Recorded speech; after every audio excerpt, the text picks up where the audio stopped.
The sun was just beginning to rise over the wide, endless plains of Makwani, a small African village, surrounded by golden grasses that swayed like an ocean of fire under the morning light. Each day in Makiwani began with the sound of distant drums, echoing across the fields, a rhythm older than memory, older than the people, older even than the massive baobab tree that stood in the heart of the village, like a silent guardian. Some said the tree was 1,000 years old. Some said even more. But everyone agreed on one thing. It had seen generations come and go. Love stories born and broken, tears shed and dreams raised. Under that tree lived the soul of the village. And under that same tree sat Nabirye, a 17-year-old girl with eyes so deep and dark they looked like two tiny wells, holding secrets of their own. She was quiet, the kind of quiet that made people feel things without her ever speaking. Her voice was soft, barely above a whisper, but her heart was loud, always imagining, always feeling, always dreaming. She would often sit with her back against the baobab roots and watch the world wake up. The birds, the farmers, the children, the sun, everything. That morning, however, Nabirye wasn't watching the sunrise. She was holding a small piece of cloth, pressing it gently between her fingers. It was her mother's cloth, worn, faded, and soft from years of use. Her mother had passed away a few months ago, and since then Nabirye carried that cloth everywhere. It was her last connection, her last comfort, her last anchor. Her mother, Mama Aluna, had been the strongest woman in Makiwani. People came to her for advice, for healing herbs, for blessings, and sometimes just to sit beside her and feel her calmness.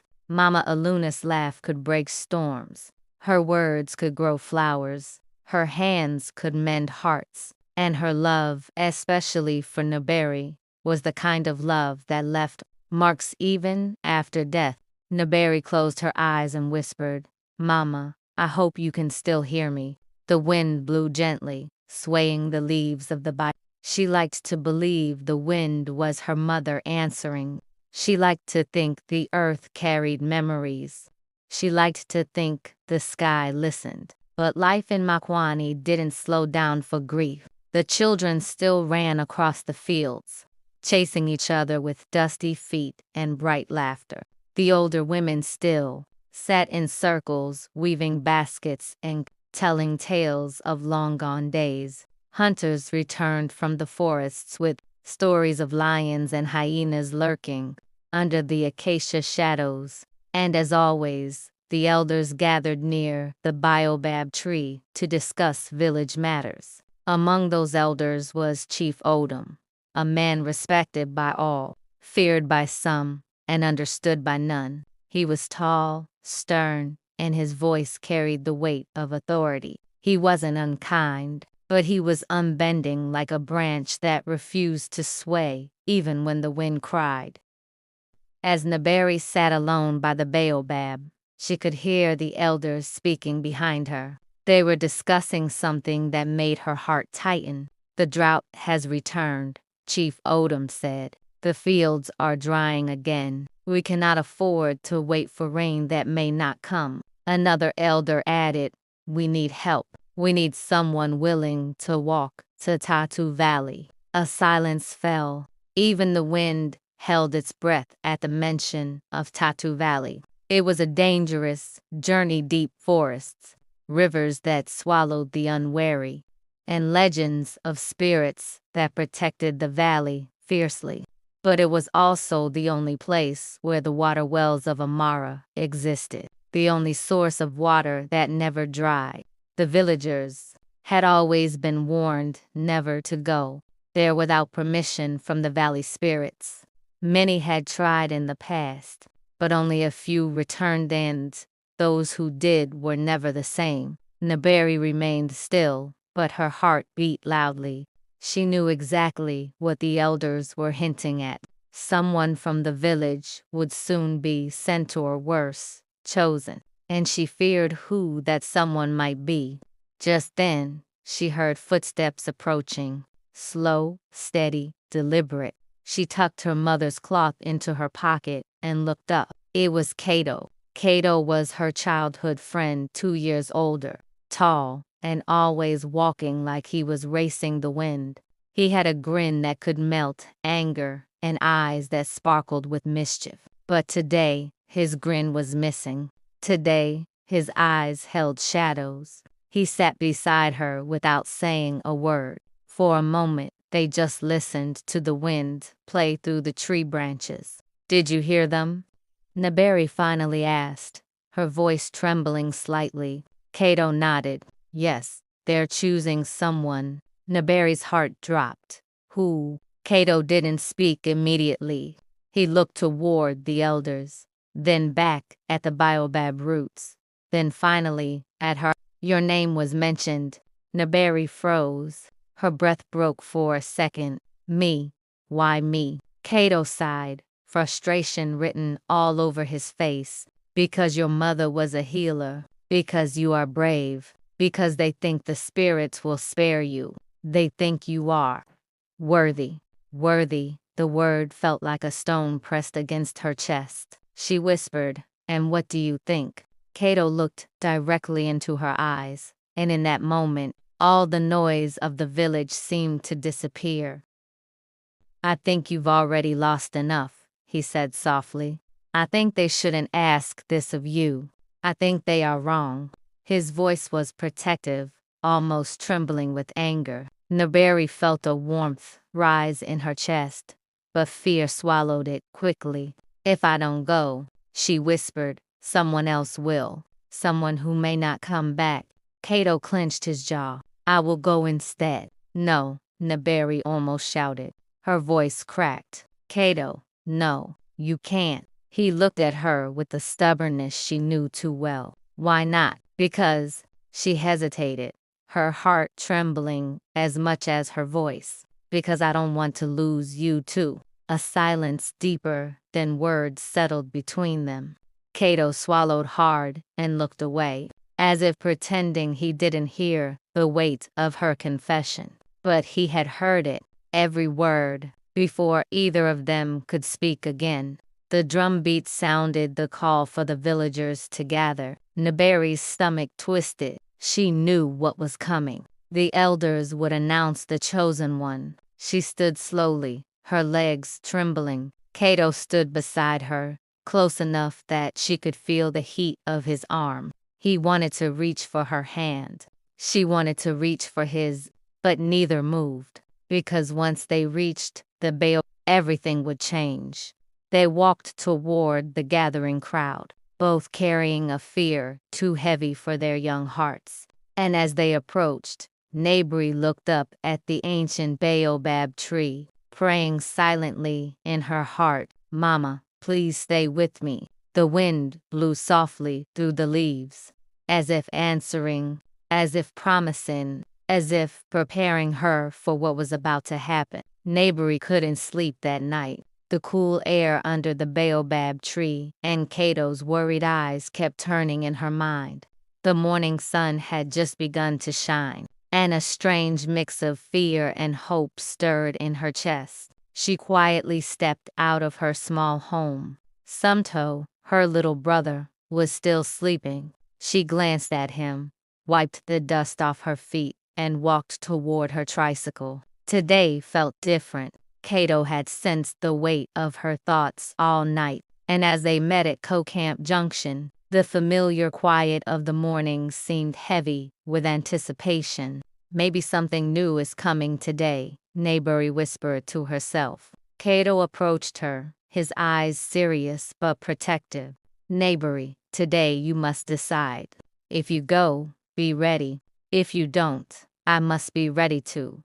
Nabirye only nodded, feeling a mix of fear and trust. They shared a long glance, understanding silently that this journey was not just physical like wood. test their hearts and courage as well. Leaving the streets of the village behind, they stepped into the jungle path. Dust and heat clung to their skin, yet neither felt weak. With every step, the village sounds faded, and the dense forest stretched ahead, mysterious and imposing. Soon they reached a river. The water was fast, and the stones slippery. Kato guided Nabirye carefully, holding her hand as they crossed. "Step carefully," he whispered. Nabirye trusted him completely. After crossing, they paused briefly to prepare for the deeper jungle ahead. The forest air was cooler here, and sunlight filtered through the dense leaves. Each shadow seemed to move, and the rustling of the leaves made them feel watched. Nabirye silently prayed and moved forward. Kato walked beside her, their steps synchronized, both alert to every sound. Fear and curiosity danced in their eyes. As night fell, darkness enveloped the jungle. Every noise became a challenge: the cry of a night bird, the rustle of unseen animals, the crackle of dry leaves underfoot. Nabirye whispered, "We will move quietly. Fear will not stop us." Kato nodded. They rested briefly on a stone, eating small bites of food before continuing. Suddenly, in a small valley, they saw something unusual: a broken old temple gate, hidden by vines and moss. The carvings suggested it was ancient and possibly sacred. Nabirye's heart raced. Kato held her hand and said, "This is your first test. Bravery lies beyond fear." Nabirye met his gaze, understanding that he was there for her no matter what. Deeper into the jungle, they heard stories of those who never returned. These tales made them uneasy, but also strengthened their resolve. "Every step is a test," Nabirye said quietly. Kato only nodded. They moved all night. Later, they spotted a faint light through a cluster of bushy, glimpse of moonlight reflecting on a small river. Nabirye realized this journey was as much about testing courage and emotions as it was about survival. Kato smiled at her, just a small, reassuring smile, but it spoke volumes. By the next morning, the first rays of sunlight revealed the edge of Tatu Valley. Towering mountains, dense forests, and a strange, ethereal glow awaited them. Nabirye's heart pounded. She whispered, "Mama, are you with me?"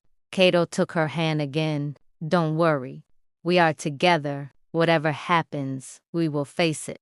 Nabirye closed her eyes for a moment, steadying her heart. Tatu Valley lay before them now. Whatever was coming next would be the true test of their courage and their hearts. The first light of dawn barely touched the peaks of Tatu Valley as Nabirye and Kato stepped forward. The valley stretched endlessly before them, dense with mist and towering trees, each shadow hiding secrets. Nabirye's heart raced, part excitement, part fear. Every step felt heavier than the last, as though the valley itself tested their courage. Kato stayed close, silent but alert, his eyes scanning the path ahead for any danger. The air was thick with the smell of wet earth and unknown herbs, and the distant calls of unseen creatures echoed like whispers warning them to turn back. Yet, something deep inside Nabirye pushed her forward. She was determined. This journey was hers to survive and conquer. They moved carefully along a narrow, winding path that hugged the edge of a steep cliff. Loose stones shifted underfoot, and Nabirye's palms were clammy, her breath uneven. Kato extended his hand again. "Trust me," he said softly. Nabirye nodded, gripping his hand firmly as they navigated the treacherous rocks. Every misstep could lead to disaster, but they pressed on, their combined courage carrying them further into the heart of the valley. Shadows of ancient trees danced across their path, and occasional glimmers of sunlight broke through the canopy, casting ethereal patterns on the ground. It was beautiful, terrifying, and sacred all at once. By mid-morning, they reached a river that ran through the valley, its waters dark and swirling with sudden currents. A rickety wooden bridge spanned the water, clearly worn by time. "We have to cross," Kato said, his voice steady but cautious. Nabari felt the wood tremble under her weight as she stepped onto it, but Kato's reassuring grip never left her hand. They moved slowly, step by step, until the river lay behind them. On the other side, the valley seemed even more alive. The trees grew taller, the shadows deeper, and the air colder. Every sense was heightened. Every sound, every movement demanded their full attention. Hours passed, and the valley revealed its secret. They saw ancient markings carved into trees and rocks, symbols of a long-lost civilization. Nabari traced her fingers over one, feeling a strange warmth course through her. "These markings, they're guiding us," she whispered. Kato nodded silently. The valley was more than a physical obstacle. It was a spiritual journey. Each challenge tested their patience, courage, and intuition. They climbed steep ridges, waded through shallow streams, and navigated forests so thick the sunlight barely penetrated. Every step forward was an achievement, every pause a moment to gather strength. As the sun began to lower, shadows lengthened across the valley. The atmosphere grew tense, almost alive. Suddenly, they heard distant drums, a rhythmic, haunting sound echoing through the valley. Nabirye froze. "What is that?" she asked, a shiver running down her spine. Kato's expression hardened. "The guardians," he said. "Tatu Valley tests only those who are brave and pure of heart. We must keep moving." They followed the sound cautiously, keeping low, moving through thickets and over rocks. Every heartbeat felt amplified. The valley was watching them. Nabirye felt as if each step carried her closer not just to a destination, but to a revelation about herself. By nightfall, they reached a clearing surrounded by massive trees that seemed to touch the stars. In the center was a stone platform, worn smooth by centuries of unknown rituals. The drums stopped abruptly, leaving a haunting silence. Nabirye stepped forward, feeling the weight of the valley pressing around her. The air was charged, almost electric, and she felt her pulse quicken. Kato's hand squeezed hers, grounding her. "We made it this far," he whispered. "The final trial begins." Nabirye inhaled deeply, feeling fear, anticipation, and a strange exhilaration all at once. The valley had pushed them to their limits, but what lay ahead would test the strength of their hearts like never before. The clearing was quiet, almost sacred. Nabirye and Kato stood before the ancient stone platform, the massive trees of Tatu Valley surrounding them like silent guardians. The moonlight bathed everything in silver, highlighting the carvings etched into the stones. Every breath they took seemed heavier, as if the valley itself demanded respect. Nabirye's heart pounded with a mixture of fear, awe, and anticipation. She glanced at Kato, whose steady gaze gave her courage. "Are you ready?" he whispered. Nabirye nodded, her fingers tightening around his. She knew this was the final test, one that would reveal the valley's secret and the strength of their hearts. Slowly, they stepped onto the platform. The carvings beneath their feet glowed faintly, a soft, pulsating light that mirrored the rhythm of their own hearts. Nabirye felt a warmth spreading through her chest, a feeling she could not explain. "It's the valley. It's alive," she whispered. Kato nodded, keeping his eyes on the surrounding shadows. Suddenly, a wind swept through the clearing. carrying whispers in a language long forgotten. The leaves rustled and the platform trembled slightly, as though acknowledging their courage. Nabirye's breath caught, but she didn't step back. She felt a strange connection not just to the valley, but to the generations who had walked these lands before her. In the center of the platform, a small stone pedestal stood, holding a crystal-clear water bowl. The light from the moon reflected through the water, creating dazzling patterns that danced across their faces. Kato stepped forward and gestured for Nabirye to approach.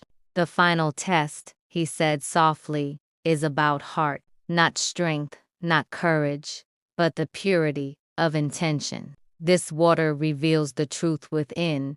Nabor knelt and peered into the bowl. The surface shimmered, and slowly, the reflection changed. She saw visions of her past struggles, the early mornings, the hard work, the times she had chosen compassion over ease. She saw herself carrying the old man in the city, helping strangers with no expectation of reward. And she saw the faces of everyone she had touched with her kindness. Tears filled her eyes. The valley was showing her that her heart was strong, resilient, and selfless. Kato placed a hand on her shoulder. "It sees you, Nabirye. It knows your heart. That is why you have come this far. You are ready." Nabirye felt a surge of warmth and clarity. The fear, the uncertainty, the exhaustion all melted away. She understood now. Tatu Valley did not just test courage. It honored compassion, perseverance, and love. The valley itself had been a mirror, revealing the power of her heart.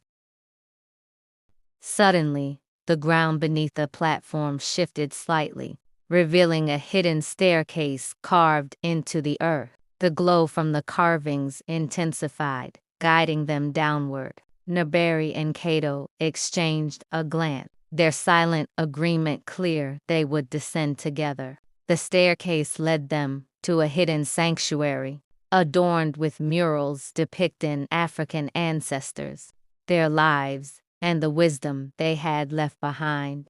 In the center of the sanctuary was a small altar, with a bundle wrapped in golden cloth. Nabirye approached it carefully and unwrapped the bundle. Inside lay a simple wooden amulet, carved with symbols of protection, courage, and wisdom. Kato smiled. "This is a gift for those who endure. It carries the strength of Tatu Valley and the lessons it teaches. It will guide you in life, remind you of the heart that brought you here." Nabirye held the amulet close, feeling its warmth seep into her soul. She realized that the journey had changed her not just in spirit, but in perspective. The valley had tested her, guided her, and rewarded her heart. She turned to Kato, gratitude and love shining in her eyes. "Thank you," she whispered, "for everything." Kato placed a hand on her shoulder and nodded. "You earned it, Nabirye. The valley only opens to hearts like yours."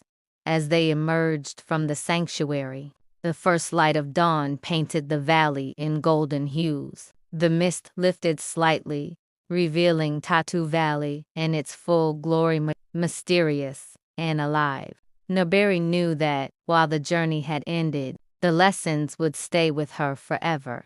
The courage, the compassion, the resilience, it was all hers now, woven into her heart like the roots of the towering baobab surrounding them. Hand in hand, Nabirye and Kato began their journey back, stepping lightly on the path they had once feared. The valley whispered around them, not in fear, but in quiet approval. Nabirye smiled, feeling complete. She had faced the heart of Tatu Valley and discovered the strength that had always been within her.